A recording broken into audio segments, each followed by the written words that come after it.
2021년 4월 21일 수요일 큐티 생명의 삶 오늘의 본문 출애굽기 8장 1절부터 15절까지 말씀입니다. 여호와께서 모세에게 이르시되 너는 바로에게 가서 그에게 이르기를 여호와의 말씀에 내 백성을 보내라. 그들이 나를 섬길 것이니라. 내가 만일 보내기를 거절하면 내가 개구리로 너의 온 땅을 치리라.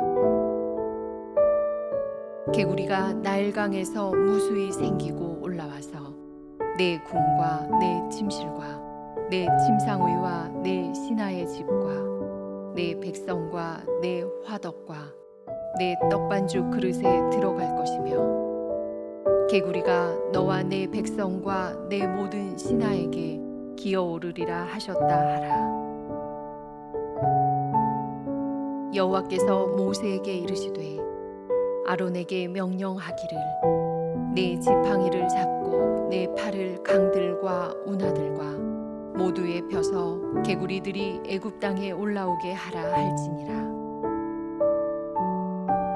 아론이 애굽 물들 위에 그의 손을 내밀매 개구리가 올라와서 애굽 땅에 덮이니 요술사들도 자기 요술대로 그와 같이 행하여 개구리가 애굽 땅에 올라오게 하였더라. 바로가 모세와 아론을 불러 이르되 여호와께 구하여 나와 내 백성에게서 개구리를 떠나게 하라. 내가 이 백성을 보내리니 그들이 여호와께 제사를 드릴 것이니라. 모세가 바로에게 이르되 내가 왕과 왕의 신하와 왕의 백성을 위하여 이 개구리를 왕과 왕궁에서 끊어 나일강에만 있도록 언제 간구하는 것이 좋을는지 내게 분부하소서. 그가 이르되 내일이니라.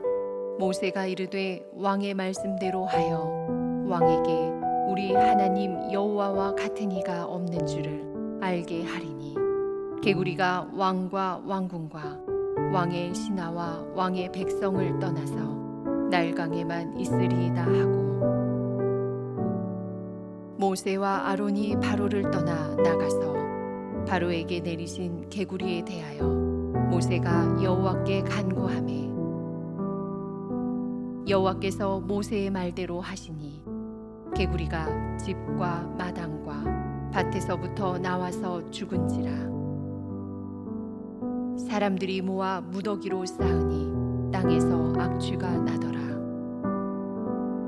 그러나 바로가 숨을 쉴 수 있게 됨을 보았을 때에 그의 마음을 완강하게 하여 그들의 말을 듣지 아니하였으니 여호와께서 말씀하신 것과 같더라. 아멘.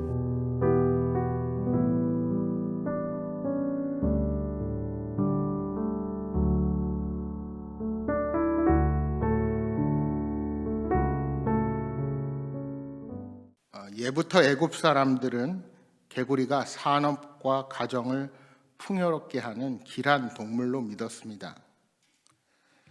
나일강이 범람한 직후에 많은 개구리가 비옥한 토지 위로 꾸역꾸역 기어 올라왔기 때문에 농토의 비옥함이 개구리들과 관련된다고 짐작했던 것입니다. 그래서 그들은 머리가 개구리의 형상인 헤크트라는 우상을 섬겼습니다.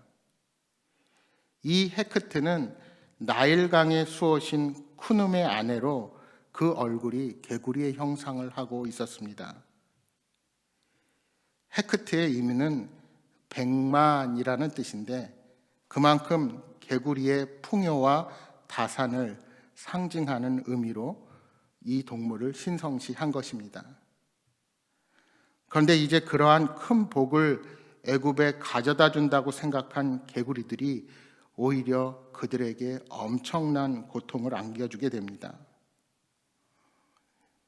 나일강이 피로 변한 지 8일째 되는 날 여호와께서 모세에게 말씀하십니다. 강에서 개구리가 무수히 올라와 애굽의 모든 집에 가득해질 것이라고 경고하시는 것입니다. 오늘 본문에 등장하는 궁, 침실, 집, 화덕, 떡 반죽 그릇 등은 주로 축복을 하거나 저주를 할 때 많이 언급되는 대상입니다. 그런데 하나님께서 그토록 숭배하는 풍요의 상징인 개구리를 궁과 침실, 침상, 그리고 집과 화덕과 떡반죽 그릇, 즉 애굽의 온 땅을 개구리로 뒤덮이게 하신 것입니다. 개구리떼가 갑자기 땅으로 올라와 애굽 사람들의 삶의 터전을 뒤덮어 버리자 애굽 사람들의 일상생활이 불가능하게 될 정도로 고통을 당하게 되는 것입니다. 하나님께서는 애굽 사람들이 신으로 숭배하던 개구리가 그들의 삶에 고통을 주는 잘못된 숭배 대상임을 가르쳐 주시는 것입니다. 그런데 애굽의 요술사들도 개구리를 땅으로 올라가게 하는 요술을 부렸습니다.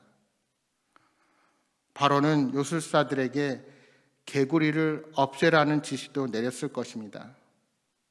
그러나 그들은 개구리를 올라오게만 했을 뿐 물러가게 할 수는 없었습니다. 사실 요술사들이 정말 권능을 보이려면 모세를 따라 개구리가 올라오는 이적을 행할 것이 아니라 처음부터 개구리가 그들에게서 물러가게 하는 요술을 부렸어야 마땅했습니다. 하지만 그들은 안 그래도 온통 득실거리는 개구리 떼에 몇 마리를 더 보탰을 뿐입니다. 여러분 상상해 보십시오. 어디를 가도 개골 사방에서 득실거리는 개구리 떼와 그것들의 쉼 없는 울음소리는 온 땅에 고통의 부르짖음과 원성이 자자하게 했습니다. 그러자 바로는 모세를 불러 개구리를 없애달라고 요청하게 됩니다. 인정하기는 싫어도 바로의 요청은 만물을 다스리시는 주권자가 우리 하나님이심을 인정할 수밖에 없는 결과를 가져온 것입니다. 여러분, 인간은 자신의 성취에 자만해지곤 합니다. 그 옛날 바벨탑을 쌓았던 인류는 지금도 교만함으로 자아도취에 빠져 바벨탑과 같은 온갖 인간이 만든 성취물로 하나님께 도전합니다. 우리는 발달된 정보혁명을 기치로 인간을 능가하는 인공지능의 각종 기기들을 만들고 빅데이터로 모든 분야를 예측하는 시대가 되었습니다. 그러나 눈에 보이지 않는 바이러스로 인해 전 세계가 어려움을 겪으며 아직도 우리가 가진 한계가 얼마나 큰지를 날마다 깨닫고 있습니다.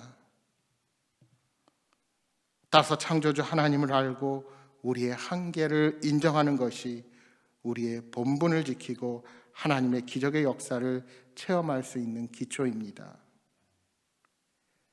여러분 기억하십시오. 하나님은 온 땅을 개구리로 뒤덮을 수도 있으시고 나일강에만 머물게도 하실 수 있는 분이십니다. 다산과 풍요의 상징인 개구리가 아무리 좋다 하여도 그것이 나일강에만 머물 때 좋은 것입니다. 그러나 사람들은 끝없이 욕심을 채우려고 합니다. 끝없이 욕심을 채우려는 사람들에게 결국 재앙이 임하고 만다는 것을 우리는 명심해야 합니다. 그러므로 하나님 외에 어떤 다른 것을 의지하는 것은 참으로 어리석은 선택입니다. 이제 바로에게서 개구리를 없애달라는 요청을 받은 모세는 언제 없애주기를 원하느냐고 바로에게 묻습니다. 모세의 질문에 바로는 내일이라고 대답했습니다.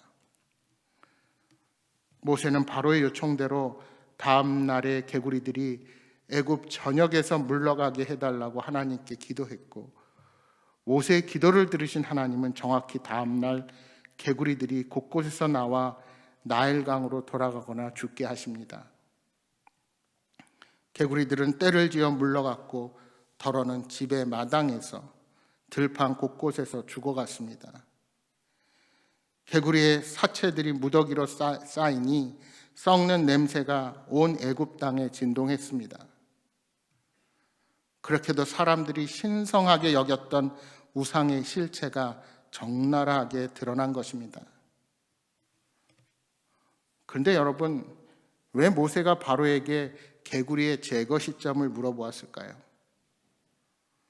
모세가 바로에게 개구리의 제거 시점을 특정한 것은 그 모든 일이 하나님께서 행하셨음을 강조하기 위한 것이었습니다. 개구리 떼의 이동이 자연 현상이나 우연이라는 주장을 원천 봉쇄하고자 했던 것입니다. 여러분, 사사기에 보시면 기드온이 양털과 이슬을 통해 하나님께 표적을 요구합니다. 기드온의 요구대로 하나님께서는 이슬이 양털에만 내리기도 하시고 양털만 제외하고 주위의 모든 이슬에 적게 하시는 표적을 주십니다. 이를 통해 기드온이 하나님의 구원의 능력을 의심하지 않게 하시는 것입니다. 이처럼 하나님께서 우리에게 행하시는 기적의 은혜를 베풀어 주셔도 그 능력을 의지하지 않는 자는 하나님의 역사를 인식하지 못합니다. 데살로니가전서 5장 16절이야 18절에 말씀합니다. 항상 기뻐하라, 쉬지 말고 기도하라, 범사에 감사하라. 이는 그리스도 예수 안에서 너희를 향하신 하나님의 뜻이니라. 왜 사도 바울은 기쁨과 기도 그리고 감사를 함께 언급할까요? 하나님을 인정하고 늘 주님과 교제하는 기도의 자리에 있는 자만이 늘 모든 삶에 감사하며 기쁨으로 살아갈 수가 있기 때문입니다. 그러므로 우리는 일상의 모든 일에 대해 하나님께 기도하고 하나님의 응답을 체험하며 살아가야 합니다. 그 응답은 늘 커다란 문제야만 하는 것이 아닙니다. 늘 주님과 교제하며 그분을 인정하는 사람은 삶의 조그마한 부분과 늘 주어진 평소의 일과에서 주님의 일하심을 발견하고 감사와 기쁨 가운데 설 수가 있습니다. 코로나19의 장기화가 우리를 힘들게 하고 불평의 마음이 찾아오지만 한편으로 이러한 상황 가운데서도 오히려 평소에 생각하지 못했던 삶의 소중함과 가치들을 발견하는 귀중한 시간으로 삼으시기 바랍니다. 많은 사람들이 지금 자신이 세상의 것을 소유하고 자신이 처한 자리에서 만족을 구합니다. 그러나 내 삶에 주어진 모든 것이 내 능력이고 내 힘이라고 생각하면 그 모든 것에 재앙이 찾아올 때 우리를 넘어지게 만들 뿐입니다. 그러나 이 세상의 모든 것이 하나님의 손에 달려있고 그분께서 주관하심을 인정하면 우리는 어떠한 환경 가운데서도 감사하며 살아갈 수 있게 될 것입니다. 사랑하는 여러분, 우리에게 주시는 분도 걷어가시는 분도 하나님이심을 인정하고 오늘도 감사 가운데 살아가시는 여러분 모두가 되시기를 주님의 이름으로 축복합니다. 오늘 주신 말씀 기억하면서 함께 기도하겠습니다. 주님, 어떠한 삶의 자리에서도 주님을 인정하고 감사와 기쁨으로 살아가게 하여 주옵소서하고 기도하시겠습니다. 또한 수요예배 위해서 기도하겠습니다. 분주한 삶을 내려놓고 주님을 만나는 시간을 통하여 우리의 삶이 회복을 경험하고 새롭게 결단하게 하여 주옵소서하고 기도하시기 바랍니다. 또한 여러분 가져오신 간절한 기도의 제목들을 놓고 기도하시다가 돌아가시기 바랍니다. 함께 기도하겠습니다.